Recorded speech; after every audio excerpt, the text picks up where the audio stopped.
तो स्टार्ट करते हैं next series economic and social issues की। तो इस सीरीज़ में ये तो फर्स्ट लेक्चर इंट्रोडक्टरी होगा ताकि आप समझ जाएं कि ये क्या रीज़न होता है इकोनॉमिक और सोशल इश्यूज़ की और इसे हमें क्यों पढ़ना चाहिए। हिंदी में जैसे हम लोग कहते हैं कि आर्थिक और सामाजिक जो इश्यूज़ होते हैं उसको। तो जैसे सोशल इश्यूज़ जो हैं कि किसी सोसाइटी के लिए जो कंसर्न रखते हैं उनको, जैसे कि डोमेस्टिक वायलेंस, उस पर काफ़ी नियम कानून बने हुए हैं। Educational equity, right to education, workers right हो गया जो 1 मई को वो लेबर डे मनाया जाता है। Human trafficking, immigration, refugee, health care, फिर नेशनल हेल्थ पॉलिसी आती है, फूड एंड हेल्थ एक्सेस, हर एक को प्रॉपर एक्सेस मिले हॉस्पिटल्स का, गवर्नमेंट हॉस्पिटल्स खोले गए हैं। लॉ इन्फोर्समेंट, इक्वल, सबको बराबर हक मिले, न्याय मिले। रेशियल इक्वलिटी, किसी के साथ भेदभाव ना हो। जेंडर इक्वलिटी, किसी का जेंडर के हिसाब से भेदभाव ना हो। Equal pay for equal work हमारे आर्टिकल संविधान में लिखा हुआ है। इन्वायरमेंट, वाटर, ये सब हर एक का हक होता है कि साफ इन्वायरमेंट उसको मिले रहने के लिए। ये भी आर्टिकल कॉन्स्टिट्यूशन में लिखा हुआ है। फेयर इलेक्शन हो, राइट टू लाइफ हो, ये कोई भी नहीं छीन सकता। ये कोई भी संविधान में कहीं ये नहीं लिखा है। सारे राइट्स आपके छीन लिए जा सकते हैं इमरजेंसी में, लेकिन राइट टू लाइफ कोई आपसे नहीं छीन सकता। और हाउसिंग जो होता है, तो ये जैसे कि प्राइम मिनिस्टर नरेंद्र मोदी का नारा था हाउसिंग फॉर ऑल। तो ये सारे सोशल इश्यूज होते हैं। अब इकोनॉमिक इश्यूज क्या होते हैं कि जो चीज़ें एक इकोनॉमी को बढ़ने से रोकती हैं। कि सपोज करिए कि आप, जैसे बेस्ट एग्जांपल है गोल्ड का। इंडियंस जो लेडी होती हैं वो गोल्ड ऑब्सेस्ड मानी जाती हैं। तो क्या होता है कि जो गोल्ड हम लोग को ज़्यादा इंपोर्ट करना पड़ता है। अब इंपोर्ट करेंगे तो हमको डॉलर्स में पेमेंट देनी पड़ती है उनको, तो ये हम लोग के लिए घाटा होता है। तभी जो सरकार पिछले साल गोल्ड सोवरिन बॉन्ड स्कीम लाई थी, ताकि ज़्यादा से ज़्यादा लोग आके गोल्ड जमा करें, उनके बदले में उन्हें बॉन्ड दे दे। पिछले साल तो शायद कम लिमिट रखी थी उन्होंने, शायद 150 ग्राम 200 ग्राम रखी थी। अब नई स्कीम फिर से ला रहे हैं मॉडिफाइड वर्जन में, उसमें शायद वो 4 kg तक रखेंगे। तो इससे क्या होगा, फिर इकनॉमी पे असर पड़ता है कि हम जो चीज़ इतनी ज़्यादा, उसके लिए हम हमारा डॉलर, हम उसको, क्योंकि पेमेंट सारी डॉलर में होगी तो हमारी रुपये की वैल्यू घटती जाती है। और इश्यूज़ जैसे पॉवर्टी है, इकनॉमी इश्यूज़ में आता है कि अगर ज़्यादा लोग गरीब होंगे तो जो ह्यूमन डेवलपमेंट इंडेक्स जो यूएन तैयार करता है उसमें हमारी रैंकिंग कम होगी। सैनिटेशन होगा, वो भी उसका एक पैरामीटर है। करप्शन परसेप्शन इंडेक्स जो सीप्री तैयार करती है। और ये ऐसा है। और डेप्ट, अगर ज़्यादा हम लोग का घाटा, हम लोग यहाँ पास खुद की कमी हो जाएगी तो हमें दूसरे देश से उधार लेना पड़ेगा, और तो हमारा घाटा बढ़ेगा जो करंट अकाउंट डेफिसिट होता है, ऑफिशियल डेफिसिट। पुअर एजुकेशन, अगर एजुकेशन अच्छी नहीं होगी तो वो एम्प्लॉयमेंट उसको नहीं मिलेगा। एम्प्लॉयमेंट नहीं मिलेगा तो वो इकनॉमी में कैसे हेल्प करेगा। जैसे कि मैं आपको एग्जांपल देता हूँ, जैसे कि जर्मनी जैसा देश है, वहाँ पे ये नियम है कि अगर आपने हायर एजुकेशन करी तो कम से कम आपको 2 साल सर्व करना पड़ेगा कंट्री के लिए। इसके बाद ही आप आउटसाइड इंडिया जा सकते, आउटसाइड कंट्री जा सकते हैं। लेकिन इंडिया में ऐसा कोई रूल नहीं है।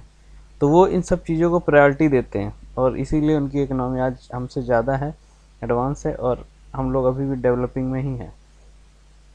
और इससे यूथ को हम लोग यहाँ कम चांसेस मिलते हैं इस चक्कर में। तो ये कुछ रीज़न थे सोशल इकोनॉमिक इश्यूज़ के। अब बात करते हैं कि इंडियन इकोनॉमिक में होता क्या क्या है। तो कुछ स्ट्रक्चर फीचर्स है एक इंडियन इकोनॉमी जो इंडिया की बनी है, वो है मिक्स्ड इकोनॉमी, डुअल और एग्रीगेरियन। इसमें एग्रीगेरियन सबसे ज़्यादा बड़ी इकोनॉमी है क्योंकि हम लोग कृषि प्रधान देश कहे जाते हैं शुरुआत से। तो मिक्स्ड इकोनॉमी में क्या होता है कि पब्लिक और प्राइवेट इंटरप्राइजेज दोनों होती हैं। जैसे कि अमेरिका में है, वहाँ पे उनकी आर्मी जो है वो पब्लिक एंटरप्राइजेज है, बाकी सारे उन्होंने प्राइवेट कर रखी हैं। और इसी तरह से डुअल इकोनॉमी है जिसमें एग्रीकल्चर और इंडस्ट्रीज आ जाती हैं। और एग्रीकल्चर इकोनॉमी तो है ही, जो एग्रीकल्चर की इकोनॉमी है सबसे ज़्यादा लोग इसी में ही है, एग्रीकल्चर इकोनॉमी। अब बात करते हैं कि इकोनॉमी तो ठीक है चलो, और एक चीज़ होती है इकोनॉमिक ग्रोथ, कि इकोनॉमिक ग्रोथ होता है, इकोनॉमी है, लेकिन उसके साथ क्या हमारी इकोनॉमी ग्रो कर रही है? जो आजकल होता है जीडीपी 7.4%, 7.1%, हम कितना ज़्यादा आगे बढ़ रहे हैं, कितना ज़्यादा डेवलप हो रहे हैं, हमारी सोच कितनी डेवलप हो रही है, आगे कितना इनोवेशन हो रहा है हमारे यहाँ, उस चीज़ को डिफाइन करता है किसी चीज़ में इकोनॉमी को। हमारे लोग के पास कितनी अच्छी फैसिलिटीज़ मिल रही हैं, और कितने आपके जो हैं सर्विस सेक्टर कितना कंट्रीब्यूट कर रहा है, ये सारी चीज़ें डिफाइन करते हैं इकोनॉमी को। तो कुछ फीचर्स इंडियन इकोनॉमी के, जैसे कि low per capita income, heavy population, ज़्यादा पॉपुलेशन हम लोग हैं, चाइना के बाद इंडिया में सबसे ज़्यादा पॉपुलेशन हम लोग एग्रीकल्चर में डिपेंड है। पावर्टी, गरीबी ज़्यादा, और अनिक मतलब कि इनइक्वलिटी है इनकम में, किसी के पास ज़्यादा पैसा, किसी के पास कम पैसा। Higher level of capital formation, जो कि अब होने लगा है, पहले नहीं होता था, और हम लोग प्लान्ड वे में चल रहे हैं। जैसे प्लानिंग कमीशन सेटअप किया गया 1951 में, अभी 12th 5 ईयर प्लान चल रहा है 2016 का।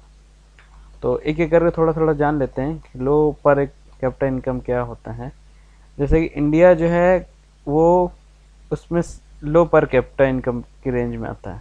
पर कैपिटा इनकम जो वो होता है, जैसे कि नेशनल इनकम को आप पॉपुलेशन से डिवाइड कर दो तो आपको पर कैपिटा इनकम मिल जाएगी। ये होता है कि एवरेज अर्निंग एक इंडियन सिटीजन का एक साल में, एक इंडियन सिटीजन कितना कमा लेता है। जैसे कि 2012-13 में आया था कि 39,168, और ये इसका मतलब कि 3,264 रुपये जो है वो हर महीने वो कमाएगा। 12-3-36 समथिंग करके का निकल के आएगा कि इतना पर कैपिटा इनकम निकल के आई थी। अगर हम इंडिया के पर कैपिटा इनकम दूसरे कंट्रीज़ में करें तो हम काफ़ी पीछे हैं। जैसे यूएसए की जो पर कैपिटा इनकम वो हमसे 15 टाइम्स ज़्यादा है। आप इसी से अनुमान लगा सकते हैं 15 टाइम्स ज़्यादा है, कि अगर यहाँ 40,000 समथिंग है तो 15 इंटू 40 कर लीजिए, तो 15 चौको 60, 6 लाख समथिंग कुछ आ जाएगा। तो आप इसी से अनुमान लगा सकते हैं कि वहाँ पे, इसीलिए वो कहते रहते हैं ट्रम्प से कि आप hire buy America hire America, buy American hire American, ये होता है इस टाइप से कि अमेरिका के लोगों को नौकरी देते। इस ये लिए क्योंकि इंडियंस यहाँ से जाते हैं, उनको उन्हें कम सैलरी देनी पड़ती है, और अमेरिकन को वही सैलरी ज़्यादा देनी पड़ेगी, तो इसीलिए यहाँ हायर कर लेते हैं। और सर्विस सेक्टर सारा जो भी है बीपीओ कॉल सेंटर वो इंडिया में इसीलिए सेटअप कर रखा उन्हें। खैर कोई बात नहीं, आगे बढ़ते हैं। आगे नेक्स्ट है हैवी पॉपुलेशन प्रेशर। अब इंडिया जो है चाइना के बाद है, और जो 2011 सेंसस हम लोग लेते हैं अभी तक, उसके हिसाब से इंडिया की पॉपुलेशन 121 करोड़ आकी गई है, और ये 1.03% से बढ़ रही है, हर साल बढ़ जाती है 1990 से 2001। मेन रीज़न इसका ये है कि जो हमारे यहाँ डेथ रेट्स हैं वो कम हो रही हैं, जबकि बर्थ रेट जो है उस हिसाब से घट नहीं रहा। डेथ रेट क्या होता है कि नंबर ऑफ डेथ्स पर 1000 ऑफ पॉपुलेशन, ये आप याद रखें, काफ़ी इंपॉर्टेंट है, ये 1000 ऑफ पॉपुलेशन लिया जाता है। जबकि बर्थ रेट जो है वो भी उसी हिसाब से 1000 ऑफ पॉपुलेशन से ही लिया जाता है। बस ये याद रखें पर 100 ना कहीं लिखा हो, बस पर 1000 लिखा हो। अब ज़्यादातर हम लोग की पॉपुलेशन एग्रीकल्चर पर डिपेंड करती है। अब इसलिए 2011 के सेंसस में आंकड़े निकाले गए तो उसमें सामने आता है कि 58% जो इंडिया की वर्ग की पॉपुलेशन है वो एग्रीकल्चर। और ये भी आंकड़े भी ठीक नहीं, क्योंकि इसमें काफ़ी डिस्गाइज्ड एम्प्लॉयमेंट होता है। कुछ होते तो हैं मतलब कि सर्विस कर रहे हैं शहर में, लेकिन सीजनल जो लेबर्स होते हैं वो अभी शहर में कहीं नौकरी कर रहे होते हैं, और जब देखा कि अब खेती का टाइम आ रहा तो वहाँ चले जाते। तो ये आंकड़े एकदम सही नहीं होते हैं। हालांकि होते हैं 58 है ठीक है, लेकिन अप्रॉक्स 60 पहुँच जाता है इस टाइप से। और एग्रीकल्चर कंट्रीब्यूशन जो होता है 17% होता है। तो मेजर कंसर्न एग्रीकल्चर की प्रोडक्टिविटी हिसाब से देखा जाए तो बहुत कम है। इसकी काफ़ी रीज़न कि हैवी पॉपुलेशन प्रेशर होता है। एक घर में अगर एक फॉर्म के लिए मान के चलो, एक खेत के लिए अगर 3 लोग की ज़रूरत है तो उसी जगह पे ज़्यादा कॉस्ट 7 लोग लगे हों, जबकि ज़रूरत नहीं वहाँ पे। तो इसलिए काफ़ी प्रेशर उस पर रहता है। इसलिए जो मेजर प्रोडक्शन जो भी उत्पाद होता है एक खेत से, जो भी अनाज पैदा होता है, तो वो इसीलिए ज़्यादातर पोर्शन अपने ही लिए रख लेते हैं कि हम अपने घर को पहले खा कमा लें, इसके बाद हम जाके बाज़ार में बेचेंगे। ये रीज़न है। तो इसलिए ये सब होता है काफ़ी। और हम लोग यहाँ एडवांस टेक्नोलॉजी भी नहीं है जो हम एग्रीकल्चर आउटपुट और बढ़ा सकें। तो ये सारे फैक्टर होते हैं। एक क्वेश्चन इसी पे मैंने इसी बनाया है कि India population growth was rapid because इसलिए कि death rate is more than birth rate more than death rate, birth rate same as death rate, none of the. आप इसका कर लीजिएगा और देख लीजिए क्या आंसर आएगा, जो मैंने बताया उसी हिसाब से है। फिर आता है पॉवर्टी और इनइक्वालिटी। दूसरा डिसहार्टनिंग जो इंडिया के लिए सबसे वो ख़राब चीज़ है कि वर्ल्ड के सबसे ज़्यादा गरीब लोग यहीं रहते हैं। जो 2011-12 के सेंसस में निकला था कि 269.3 जो मिलियन इतने मिलियन लोग हैं वो पुअर हैं। ये जो है इंडिया पॉपुलेशन का 22% लोग जो हैं कहा जाए तो ये गरीब हैं। और ये निकालते कैसे हैं कि अगर कोई व्यक्ति अगर वो गांव में है तो उसको मिनिमम कैलोरी वैल्यू अगर उसकी 2400 है और शहर में है तो 2100, तो उसको कर रहा तो वो ठीक है। लेकिन अगर और अपने लिए खरीद ले रहा सामान, और गवर्नमेंट का भी आंकड़े निकलते हैं कि अगर वो 816 जो रुपए है रूरल एरिया में और 1000 है अर्बन एरिया में पर हेड पर मंथ कमाता है तो वो गरीब नहीं है। लेकिन इससे कम आई चीज़ें, आया क्या कि 28 जो रुपए है वो आया रूरल एरिया में और 33 जो है अर्बन एरिया में पर हेड पर डे। और इसी से फिर हम डिफाइन करते हैं पॉवर्टी लाइन, जो बीपीएल कार्ड होल्डर्स आते हैं वो दिखते हैं। तो आप समझ में आया कि 22% है। अब higher rate of capital formation, अब ये पॉजिटिव चीज़ है कि जब इंडिपेंडेंट हम लोग को आज़ादी मिली थी तब इंडियन इकोनॉमी इतनी ज़्यादा वाइड नहीं थी, इतना ज़्यादा जो था वो इंफ्रास्ट्रक्चर डेवलप नहीं था। अंग्रेज़ों ने जो किया कि रेलवे सबसे ज़्यादा डेवलप कर दी अपने फ़ायदे के लिए, ताकि वो एक पोर्ट से दूसरे पोर्ट आसानी से अपने गुड्स ले जा सकें। इसके बाद जब इंडिपेंडेंट के बाद हुआ क्या कि बाद में फिर धीरे धीरे जो है जागरूकता फैली और लोग सेविंग करने लगे और इन्वेस्टमेंट करने लगे। और एक्सपर्ट्स का मानना है कि इंडिया जो है उसको 14% अपना जीडीपी का जो है वो इन्वेस्ट करना चाहिए। और सेविंग प्लान जैसे बैंकों में लोग ज़्यादा सेविंग करने लगे, जब गवर्नमेंट ऐड करने लगी बचाओ, इस चक्कर में जो अब जो है वो इंडिया में 31.7% जो है सेविंग हो रही है। और ज़्यादातर सेविंग्स बैंक में है, पोस्ट ऑफिस में है, या कोई लोग इन्वेस्ट कर देते हैं म्यूचुअल फंड्स में इन्वेस्ट करते हैं, या नए नए इंफ्रास्ट्रक्चर तैयार हो रहे हैं। तो ये एक अच्छी चीज़ है। नेक्स्ट फीचर आता है प्लान्ड इकोनॉमी का। प्लान्ड इकोनॉमी में क्या होता है कि इंडिया एक प्लान्ड इकोनॉमी है और जो ये प्रोसेस है वो 5 ईयर प्लान के तहत चलता रहा। जैसे 1951 से 56, फिर धीरे धीरे 51-56 के बाद नया आया, फिर 1969 में बैंकों का वो हुआ मतलब कि बैंक के नेशनलाइज हुई। तो ये एक एक करके धीरे धीरे हम लोग आते गए और हर प्लान में हम लोग देखते गए कि क्या हमें कमी है, उसको देखा, एनालाइज किया, फिर हम कहाँ पीछे कर रहे हैं। तो हर एक उसमें गवर्नमेंट ने अपने जितनी भी कमियां थी वो सारी ठीक करी और पर कैपिटा इनकम धीरे धीरे फिर बढ़ती गई। आज इंडिया इतना ज़्यादा आगे बढ़ गया है कि फास्टेस्ट ग्रोइंग इकोनॉमी का टैग मिल गया है। तो ये सारी पॉजिटिव चीज़ें हैं। और एफडीआई आ गया, एफआईआई आए, सारे आ गए मार्केट में। आज बाहर के लोग इंडिया में इन्वेस्ट करना चाहते हैं। नेक्स्ट है opening of the Indian economy, कि इंडियन इकोनॉमी कैसे खुली। तो इंडियन इकोनॉमी में जो इंडस्ट्री और सेकेंडरी सेक्टर जो इकोनॉमी के थे, प्राइमरी तो एग्रीकल्चर, सेकेंडरी ये एक है। तो जब इंडिपेंडेंस हम लोग आज़ादी मिल गई तो सबसे पहले इंडस्ट्रियलाइजेशन का फिर सरकार ने काफ़ी जोर दिया और फिर 1956 में एक पॉलिसी भी बनाई इंडस्ट्रियलाइजेशन पॉलिसी की।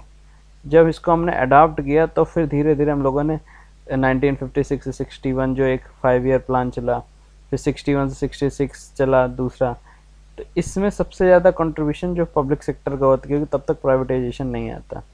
लेकिन फिर एक टाइम आया कि 1990 में जब उस टाइम पे प्राइम मिनिस्टर नरसिम्हा राव थे और फाइनेंस मिनिस्टर थे मनमोहन सिंह, तब उनका रोल, तब जो इंडिया जो था, ये मैंने लाइन इसीलिए इटैलिक कर रखा है कि जो घाटा था वो सब 8.5% था और हम लोगों के पास बैलेंस ऑफ पेमेंट भी बहुत ज़्यादा घाटे में चल रहे थे। और ये देखिए इंडियन फॉरेन रिजर्व इतना ज़्यादा था ही नहीं कि $1 बिलियन था ताकि हम सिर्फ 2 वीक का ही इम्पोर्ट कर सकते थे।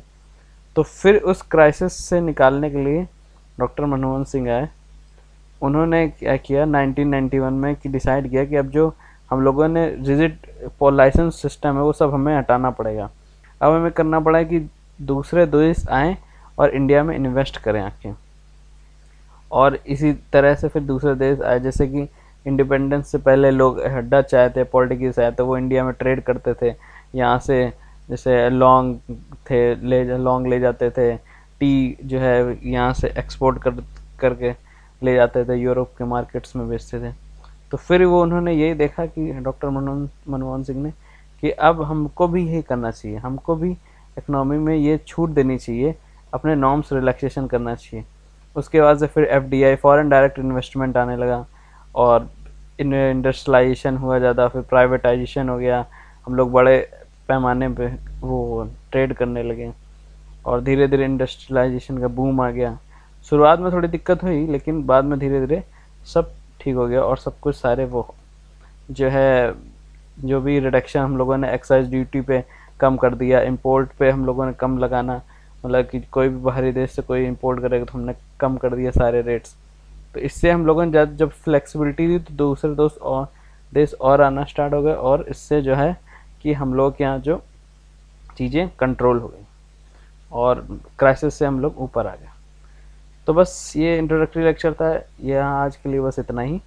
नेक्स्ट लेक्चर में हम आगे पढ़ेंगे next topics. Okay, thank you.